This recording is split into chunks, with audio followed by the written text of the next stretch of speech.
Welcome one and all, and it's still new generation. We're still looking at young people making impact in communities. Right now we're in a place called Inyati in Matebeleland province in Zimbabwe, and we're looking at Candice Background, who's making extraordinary work with her profession.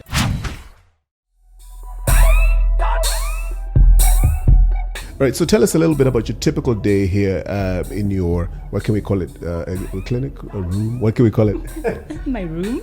In your room. Yeah. Bedroom. Yeah. Okay, so I've got people who help me out who are based here, Okay. who book patients for a particular day. So I'm fortunate enough to have those people here helping me on the ground. So when I arrive, the patients are already lined up, they're ready, they're waiting for their scan. So I come in and I set up the room, the machine, everything's very easy to unpack. 5 minutes, I'm ready to start. I bring my first patient in and, we have a chat about why they're here, why they've been referred for a scan. I have a read through their notes, I take some patient history, and then we get down to the scan. So there are different sorts of investigations like abdominal scans for all sorts of things like, liver masses or kidney problems, or their obstetrics patients, which are pregnant patients. So we assess the baby and the condition of the baby, the viability of the baby, and all that type of thing. Or lots of other examinations, breast scans, testicular scans, and so forth. And then I write a report, reporting back to the referring clinician, whether it was the nurses at the hospital or a doctor or whoever else. I write a report for them and send the patient on their way to give that report back to their referring clinician.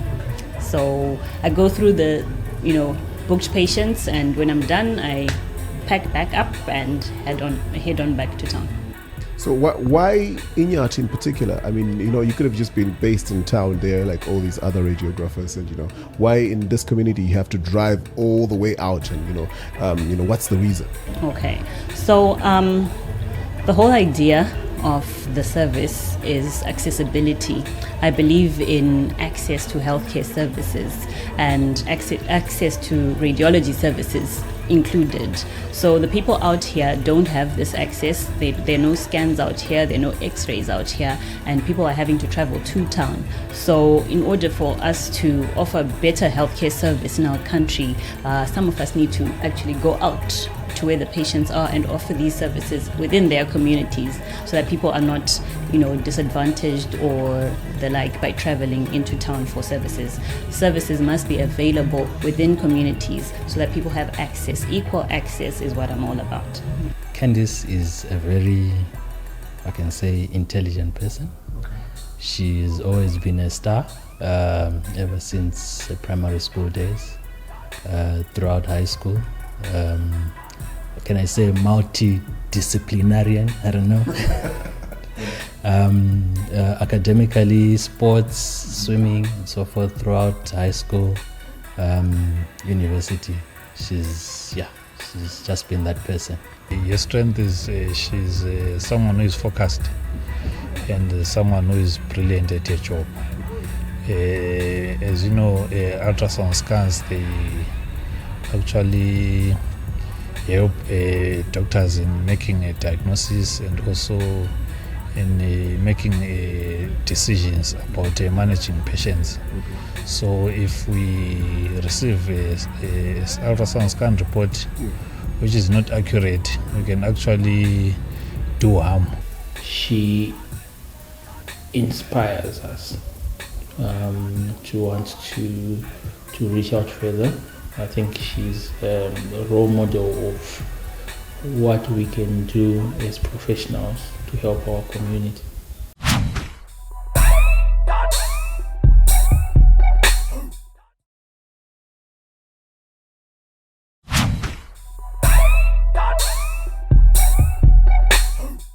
Tell us a little bit about yourself, where you trained, all these things that you know about radiography. Okay, so I trained here in Bulawayo at NUST, at the National University of Science and Technology. First degree right through to the current third. Okay. I grew up in Wange though. Yeah. It's a small mining town, Yeah. some 350 kilometers away from Bulawayo. Yeah. So being a small mining town, some services such as ultrasound or x-rays, those medical imaging services were not present 20 or so years ago. Yeah. And that led to the loss of the lives of both my father and my younger brother. Their conditions were diagnosed late, so it was at a late stage in their conditions that they were referred to Bulawayo for investigative studies, and then their conditions were diagnosed, and it was too late to save their lives. So I think that is what has driven me into this field and into community work in particular, because I believe access to medical services is everybody's right. Everybody needs to have access. We need to avoid unnecessary loss of lives due to late diagnosis, and that's the role that I'm hoping to play. How are these choices made to say, I'm going to go to Philabusi, I'm going to drive all the way to Inyati where there's bad roads? How do you make these choices? Okay, first of all, I looked at the loss of my family. Yeah. We didn't come from a poor, community. We were a fairly, average community, but there was lack of a particular service. Okay. So there's communities like that are just underserved.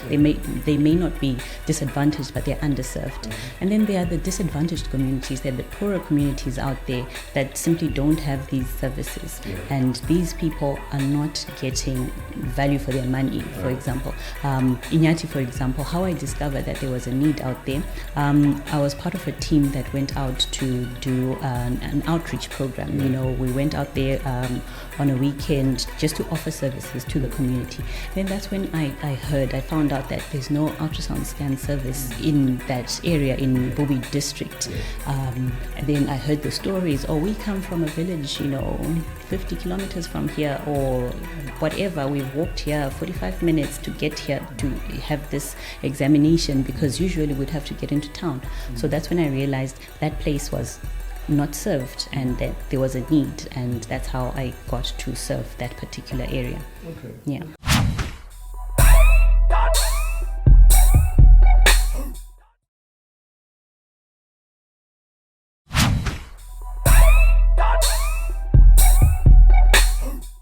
What would you say to other young people who have professions like yours and who are able to go further on and distribute their resources and their networks and their skills to people who need it? What would you say as a way to encourage them not to sit down probably waiting for jobs or probably waiting for the right atmosphere, but to go out there and do something?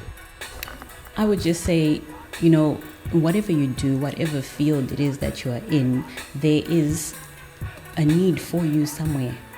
We can't all be concentrated within, the urban areas and fighting for that little piece of pie. There's bigger pies or different flavored pies elsewhere, and I would encourage people to get out of their comfort zones, think more broadly, think outside the box. I'd say, make partnerships, join forces with people, and just go out there and seek these opportunities out and knock on those doors and break down those walls, because from my experience there are several walls that are erect at the moment, and sometimes you just need to be forceful and try and break down those walls and change the way things have always been done and bring in different ways of doing things. Keep going, keep doing what you're doing, remain focused. Those are the words from Candice, and they're saying, be encouraged to do something. If you're in a town, in a country somewhere, and you're doing something amazing, get in touch with us at the contacts that are on your screen. We'll come straight to you and we'll show the world. It's me, G. See you next time. It's been great.